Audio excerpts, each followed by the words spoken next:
Inumpisahan ko nga pala itong kwento na ito para may pakita sa inyo na ang buhay ay hindi madali. Laagi mong isipin na maging masipag at maging masinop sa pera. O siya, bago lahat, ako nga pala si Potpot dahil ito nga pala yung kwento ko para sa inyo. Dahil nandito nga pala ako sa bayan ng San Antonio at pinagsideline nga pala sa akin ang pagputol ng malunggay dahil sobrang na nga daw nakakaabala sa daanan. Kita niyo ba yung taas na yan? Ilakad ko pa yan, tok-tok, at kasama ko nga pala, sino po ba? Eh di si Kuya Rap, ang siyang kumuha pala sa akin para matulungan siya maputol yung mga dapat pupunin na sasasal. Pero to be honest, medyo mainit talaga dito. Pahinto-hinto nga kami ng trabaho ni Kuya. At maliban doon yung mga dapat pupulin ay pinuputol na natin. Basta payo ko lang naman sa inyo mga guys.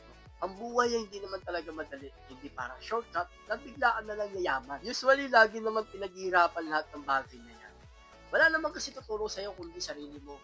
Huwag kang tatamad-tamad. At huwag kang umaasa sa ibang tao. Dahil wala naman talagang tutuloy ng pangarap mo kundi sarili mo. Sabi nga sa kasabihan, sa Diyos ang awa, nasa tao ang gawa. Kaya naman talaga yung mga kabataan natin dyan, maging masipag at tumulong sa mga magulang. Huwag maging pabigat sa inyong bahay at intindihin ang lahat ng gawaing bahay. Hindi ko naman kinakaya itong trabaho. Dahil ito naman yung nakakatulong para sa aking sarili. Sa mga hindi nakakalam, kahit mainit ay dumere-diretso pa ako dito magtrabaho.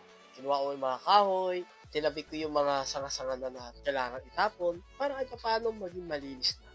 O paano sa mga gusto nga pala kumuha ng magician, no? Wala nga sa video ito. Pwede kayo magpabook sa akin ng maaga or message nyo.